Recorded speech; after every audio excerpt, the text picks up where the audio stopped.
Сәлем баршаңызға. Біздің арнаны жоғалтып алмас үшін лайк басып, тіркеліп және қоңыраушаны басып кетуді ұмытпаңыздар.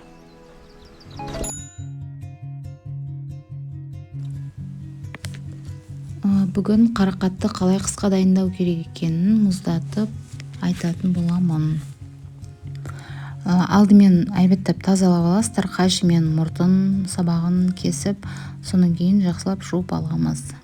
Жуып болған соң су құйып, қарақат батып тұратындай қылып, 2-3 қасық сода салып, тағы да 2-3 минутқа қоямыз.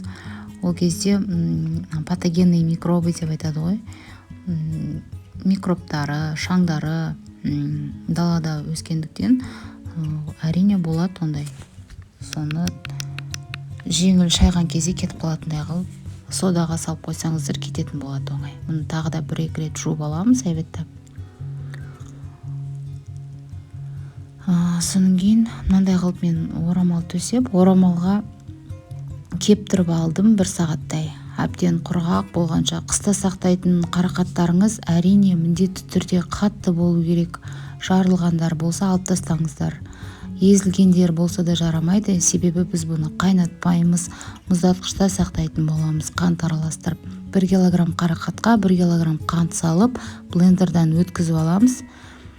Мінекей көрдіңіздер ме? Блендердан мен уже өткізіп дайындап қойдым. Мында көрініп тұр, уже дайын екені, қант араласқан.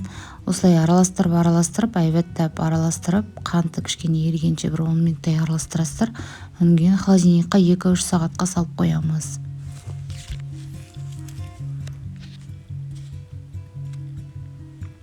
Осы мен айтқандағыдай қылып дайындайтын болсаңыздар, ол бұзылмайды, дәмі өзгермейді.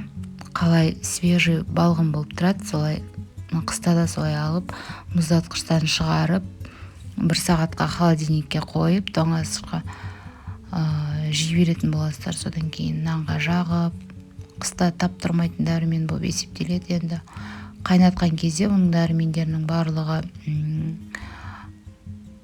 өліп қалады. Сондықтан қайнатпай осылай жасап көріңіздер. Мен уже бірнеше жыл болды осылай жасап жүргеніме. Барлық келген қонақтарға, өзімізге, балалар да сүйсініп нанға жағып жейді. Мына жерде мен уже 2-3 сағатқа холодильникке салып қойған түрім, көрдіңіздер ме, уже қоюлана бастады. Блендер болмаса, сіздер ет өткізгіштен өткізсеңіздер болады. Кейбіреулер ситадан өткізіп атады, маған олай ұнамайды, өйткені қабығында да көп дәрумендер болады. Сондықтан мен қабығымен блендердан өткізіп, қант араластырып, солай жасаймын. 2-3 сағат холодильникте тұрғаннан кейін аласыздар да, араластырып, осылай ыдыстарға, құрғақ таза ыдыстарға салып қоясыздар. Терме не деуші еді, ауа өткізбейтін ыдыстар болады ғой, менікі тапырвердікі, әр түрлі ыдыстар жарай береді. Анандай на замочках салафандар бар ғой, пакетиктер, арнайы осындай қысқа сақтағанға арналған, соған салып қойсаңыздар да болады.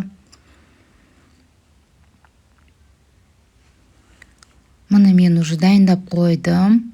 Мен 4 килограмм жасадым. 4 килограммдай қарақат жасап дайындап қойдым. Мұны қыздар, қараңыздар. Мынау менің өткенде мұздатқан жүгерім. Осылай салып қоямыз. Полиэтиленовый пакетке ораған. Бір көрсете кетейін дегенім ғой. Қазірше менің дайындықтарым осындай. Мұнда жаңағы қарақатым контейнерларға салып қойдым. Сіздер арнайы салафандар бар, соған салып дайындап қойсаңыздар болады, егер контейнерларыңыз болмаса. Мынау ашты қызыл бұрыш, мынау слива. Горный деп айтады ғой, қара өрік. Осылай мен айтқандағыдай мұздатсаңыздар, әртүрлі бөлек-бөлек болып тұрады, көрдіңіздер ме, ішінде бір-біріне жабыспайды.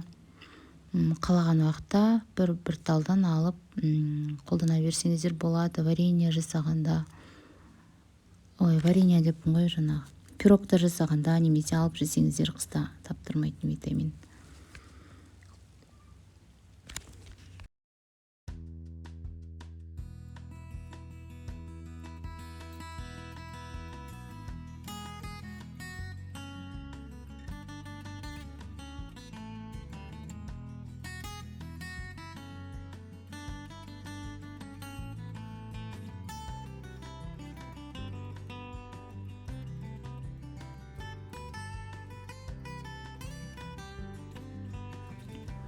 мынау тоже қара өрік, мясистый дейді ғой, домалақ кішкентай болып келетін қара өрік, слива, чернослив.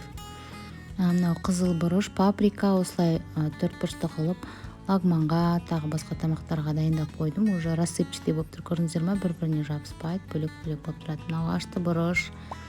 Мына жерде әртүрлі болып туралған паприка. Егер мен жоғалтып алмаймын десеңіздер, маған тіркеліп кетіңіздер. Рахмет, сау болыңыздар.